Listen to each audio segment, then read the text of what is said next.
On the background was explosions. I was alone with my son. Such a scared moment like that morning I never had yet in my life. I believe like most of the Ukrainians. Working in a bank in Ukraine, now you've gone to Abu Dhabi. Guy with master's degree in finances. I got a job as a runner. Clean dirty plates. I was the happiest person in the world.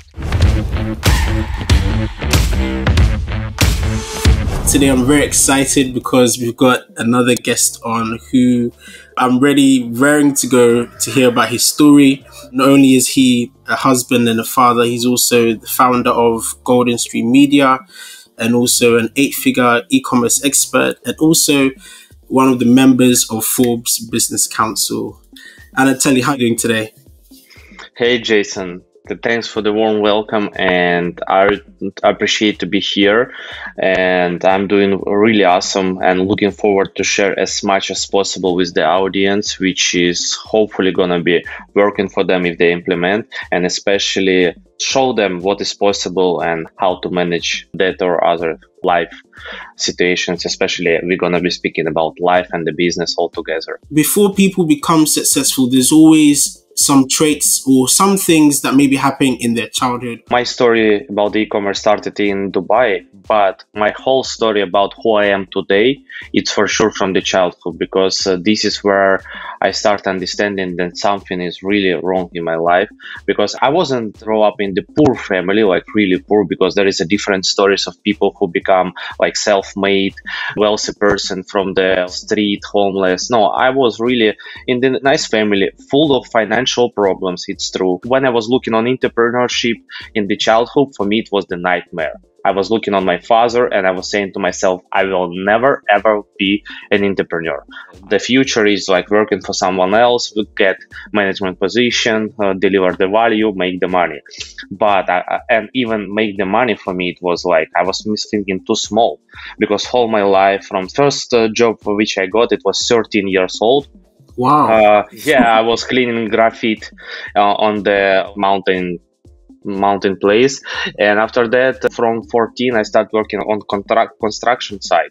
Okay. So on construction, on the weekends, on the holidays, my friends were traveling somewhere. I was working with some other buddies of mine who need money as well. So I mean, I wasn't that poor, but if I want something in life, I have to go and earn it. I mean, I have to go and make the money for it. And I didn't think about mental work. I was thinking only everything is possible only to do the physical job. I went to university and finished with master's degree in finances and banking. I started working in the bank, and I used to work in the bank up to 3 years, and I understand that. And I started working in the bank at 18 years old. So I'm just diving into the work in the banking, and there is no outcome. But that experience with in the VIP department for the entrepreneurs to get them overdraft loans, it's like a short loans for the business to manage cash flow, that gave me huge understanding about the businesses, how it's working from inside. And because I was personally 19-year-old, was analyzing the businesses, financial systems of the guys who are 40 plus years old. It was funny for me. Yeah. But it was an amazing experience about understanding the business in general. My dream was to move out to some other country, first of all, to make more money. Secondly, just to see the world. And I got chance to get a job in Dubai. Guy with master's degree in finances, but I got a job as a runner. It's in Abu Dhabi, the restaurant named Cipriani, to clean dirty plates from the table and bring to the kitchen. Wow. I had no English, nothing, but I decided to move and make this step and just do whatever it takes to earn more money and succeed. How did you feel going from working in a bank in Ukraine, now you've gone to Abu Dhabi, you're cleaning dishes in the back office of a restaurant? I was the happiest person in the world, in my personal world. I understood how horrible it is. But for me, as a person who grew up in the full of financial problems family, for a person who went through the education, work in the bank, which is I was thinking it will be a dream job and disappointed a lot, I understood it's not about where you work, it's about how much you make. And to compare with Ukraine, I was making not much more on that position, but I had open world in front of me. When I came in Dubai or in Abu Dhabi, that moment I was like, no way. The world is so big. There is so much opportunities. There is so much more. yeah. In 3 weeks, I didn't know English.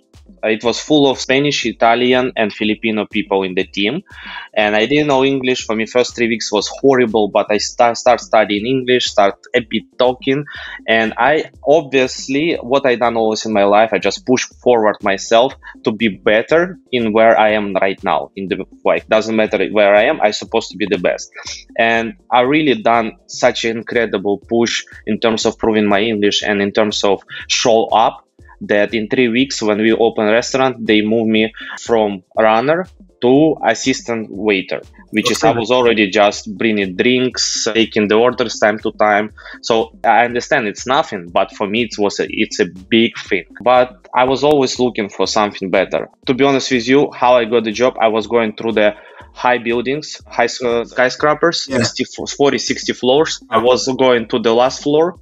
There is a reception in the first floor you are not able to pass through. So I was saying some stories that I have to visit one guy upstairs. Like it was hard, but anyway, I was passed through to the last floor, let's say 60 floor, and by stairs going down floor by floor, just giving CVs everywhere. Wow. It was every single day off in the restaurant. I'm just like that. And that moment I started studying the books about motivation because it was hard to move forward without motivation. And I started reading inspiration books, motivation. No Excuses from Brian Tracy. It was just fucking brain killer for me. It's an unbelievable mindset changing book. I have to done it. I will get another job. I will be better. So I read that moment as well. Jack Ma, his notes and his story, and and I put myself, obviously it's not close me and him, but I put my story next to him because he rejected 25 times different works. Even McDonald's reject him to come into the business. I was like, oh my god, I'm always getting rejected. Like I put to myself understanding something else is waiting for me. Something else. I was reading him and like, oh my god, this is I believe that is why I didn't get the job. That is why I'm not getting this job, just because something is waiting for me, something else. Here is where is the real story begin of e-commerce. February 2017, my wife said to me, I'm pregnant. And I was so happy, but in the same time, I became so scared because we have nothing, no savings, nothing. We just able to survive because working together. And now I understand that my wife will lose the job. We will not have insurance, which is without insurance. It's around $7,000 delivery of the baby in Dubai. Wow. And I said, listen, let me go in the pharmacy to get another test to make sure that it is correct. I mean, because we want to make sure. My wife is scared because she understands, she understood even deeper than me what kind of situation we have, like how we can bring baby in this world. And you know what is important? My wife was really wealthy, successful person in pharmaceutical business in Ukraine.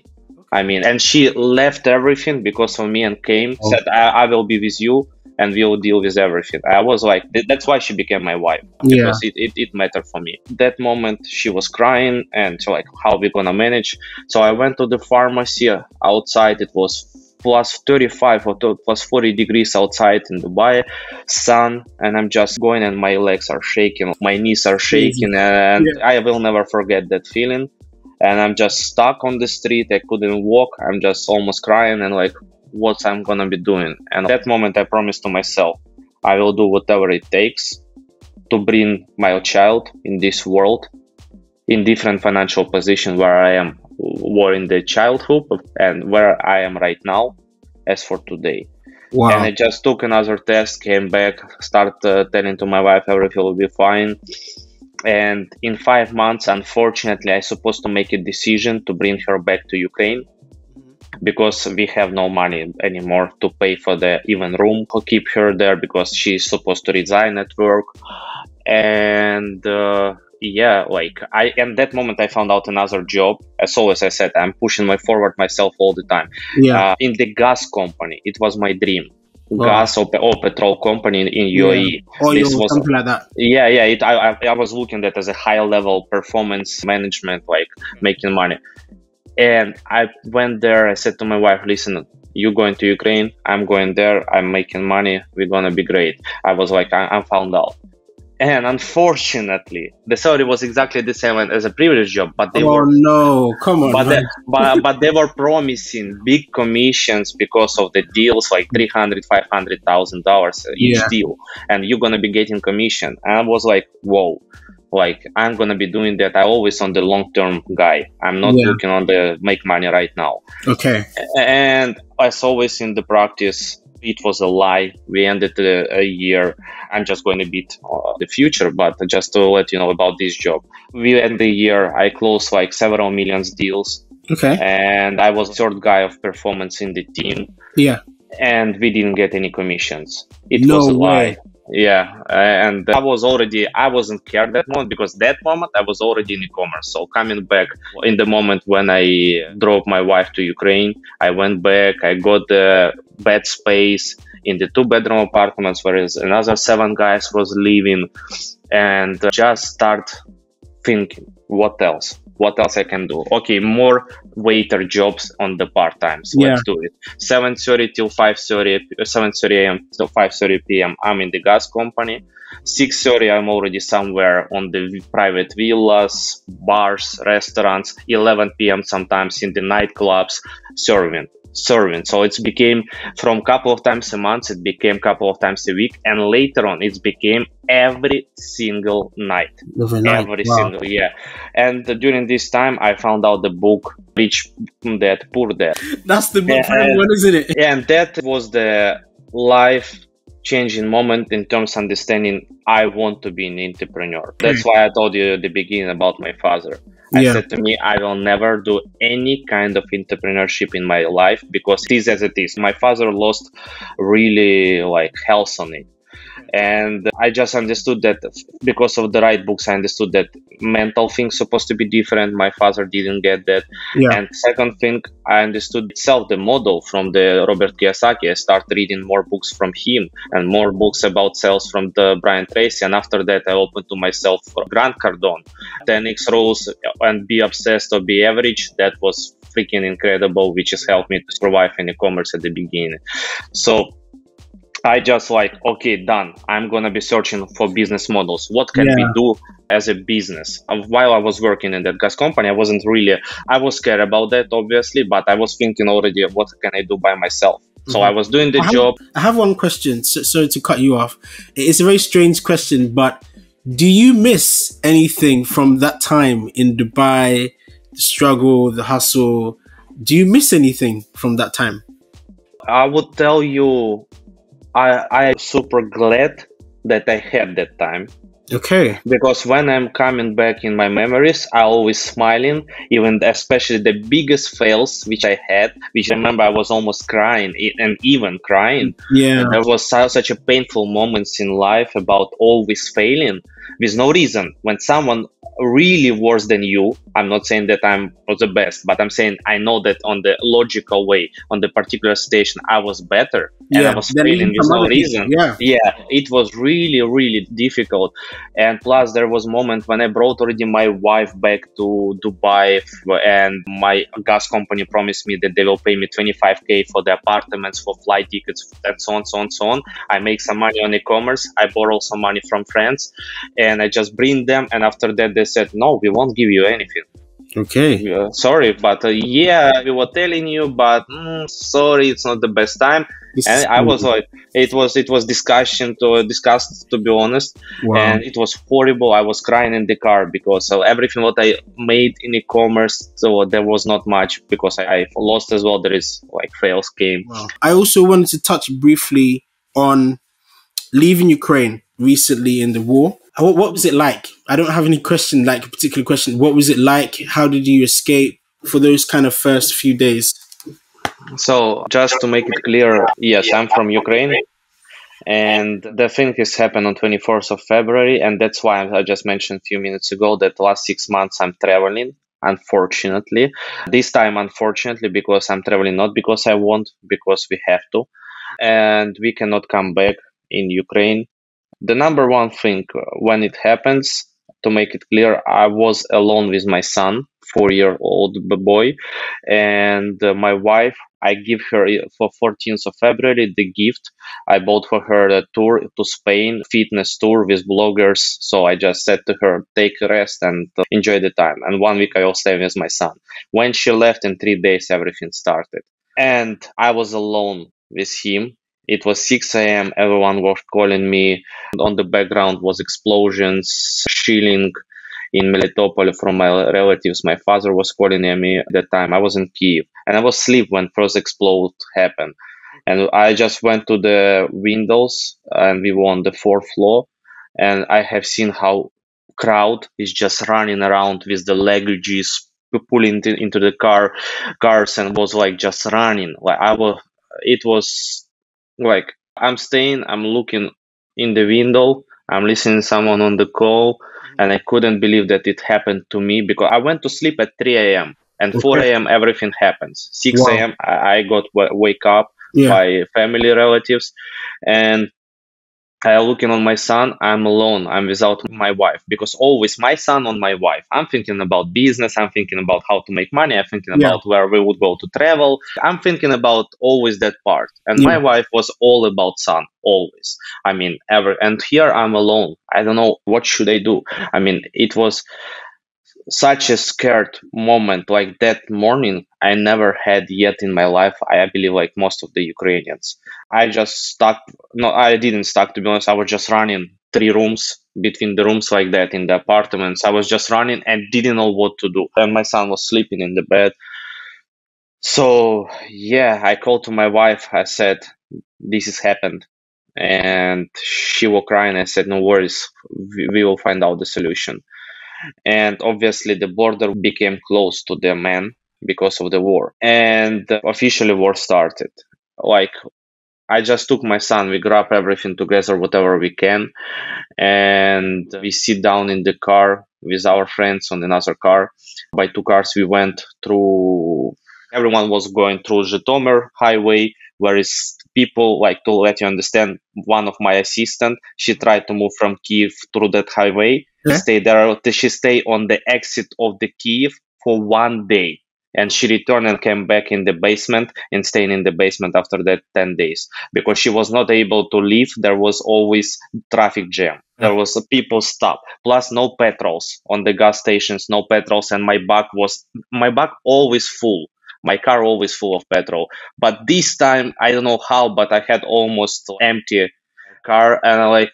Oh, as always, in my end, it's always fucked up. It is the biggest fucked up ever. And I take my son. I just go start hiking for the petrol station. There is a queue, 1 kilometer's queue in the petrol station. But I just made, as always, in my end, I will squeeze. I will do whatever I can to. They are just staying, and I'm just squeezing between them. So in 3 hours I got the petrol, and we went through another way which is more dangerous, next to the Russia border highway, where is nobody was going, and me and my friend, he said, I know the road, let's go with me. Anyway, it was like tanks, it was several shit on the way. The thing is that we came to the border and I stayed in the queue for 4 days. We were living almost 4 days. We were living in the car with my son. And we read more and more news that borders is closed. Nobody would give you chance to pass through. Nobody. Everyone. I call it the government. There is a couple of people who I know. I mean, government friends. I call into friends, fathers, friends, and all. How can I cross through? How? Everyone saying no. Go back. And in Kiev started the most horrible time in that moment. When they came in, there was hard moments in that beginning of the war. Like first 1 month in the Kiev was hell. And I said, no, with the son, I won't go back. No way. And we stay on the border and back to us. There was quiet because all the things are going in the Kiev, are going in the west of the country, or east, sorry. And we stay in another part of the country, and here is back us, like 3 kilometers from us, huge explosion. Boof, boof, 3 times. Like you can see it or you can hear it from where no, we can see it, we can hear it. I even record a video, And I said, no, now for sure, no way back. Because this city which we crossed to go there, it was through the military city. That was full of military like schools, universities. So they bombarded exactly that place. And I said, only moving forward. And my friend said, oh, it's fine. If no, we're going back. I said, Wow. not in my And case. how is your son feeling at this moment in time with you? To be honest with you, I was scared because I understood that I have to wake him up and explain 4-year-old boy. I have to explain, please listen to me. I didn't believe that it would be working. So I just woke him up 6:45 in the morning, like, Maxim, please wait. And he started crying because I just woke him up. I said, wait, Yeah. please wait. And I started explaining to him, listen, now it's the most, do you want to see mom again? He said, yes. This is the moment where you have to listen your father. You have to eat whatever I told you, because he was always difficult in eating everything. He was eat the only particular food. I said, you're going to be eat whatever I will give you, and you're going to listen to me and doing whatever I will tell to you. It's very, very important. You have to listen. I said, did you get it? He said, yes, Pop. Please don't cry. Just be calm and I will deal with everything. He said, okay. And when we were living in the car, he was already understanding what's going on, because I was on the phones all the time. And he was like, I want to see my mom. And I said, if you want to see mom, you have to deal. We have to be here with me in the car. So we were living for 4 days in the car. He grew minimum for 1 year. That's for sure. Mentally, he became so strong. He became so smarter and understanding everything what's happening. And when we came to the border, the guys directly told us, go back. That's because crazy. I'm not qualified. I said, no, I have a son. I won't go back.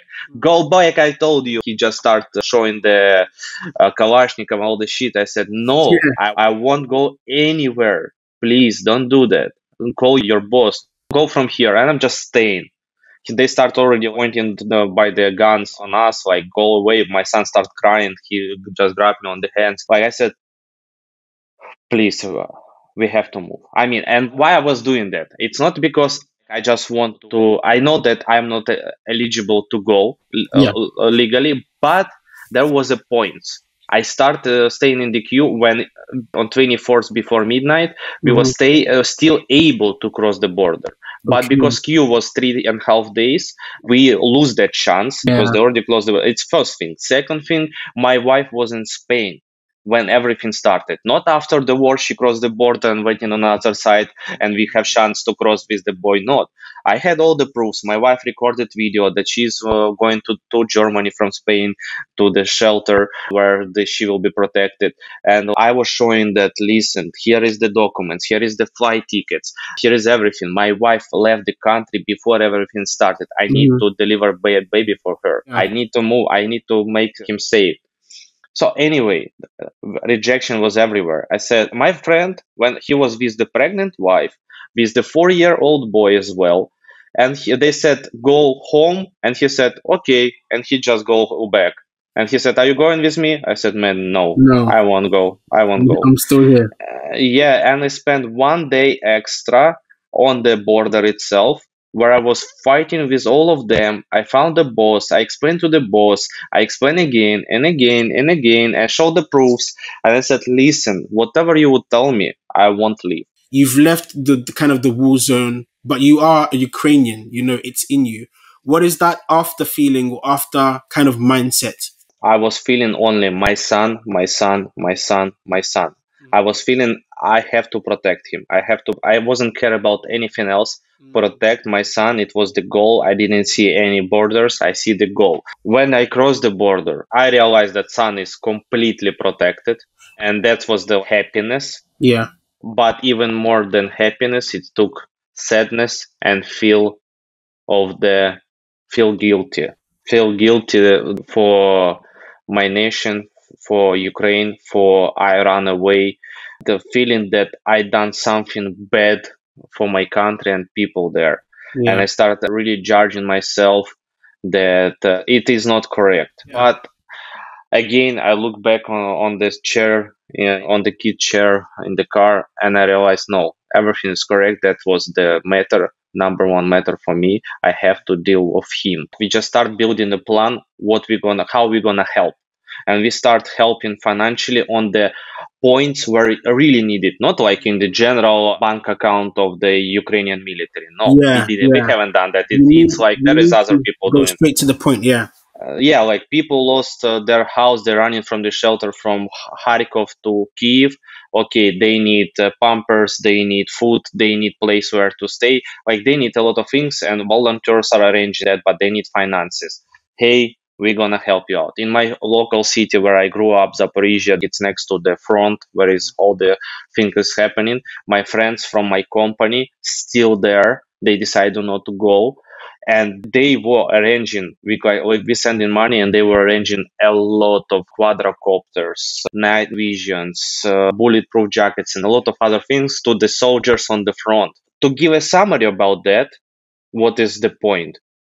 That entrepreneurship and entrepreneur experience gives me possibilities to make it happen, Yes. to bring my son in the safe place, to be with my wife and help my relatives and help into Ukraine. Because first of all, financially, I'm able to do that. And secondly, the experience in the business allows me do not quit and understand that any kind of thing is manageable. And if I will manage this stuff, and my son and me, we're gonna survive and we're gonna make it happen. Nothing in business is not able to be a real problem to compare to this. So, but to saying that at the end is that every problem in the business is manageable if it's not related to your life. Yeah. That was the biggest outcome from that situation. When I was staying in the queue, I was telling to myself that all the problems in the business, it's not the problems. Problems is here. Right And now. if we manage this problem, nothing could stop us. And that's what I'm telling to everyone out there. I know, guys, hopefully you listen all the things, because I really want to bring to you the mental strong understanding that you are able to manage the problems even you think it's not manageable. Most of the time they looks like not manageable, but if you look on that on another angle and give it a bit time and a lot of tries, a lot of fails, you will Yeah. find out the solution, which is Yeah. allows you to move forward. Thank you so much, Anatoliy. Really appreciate it. Thank you for your time, and we will see you guys later.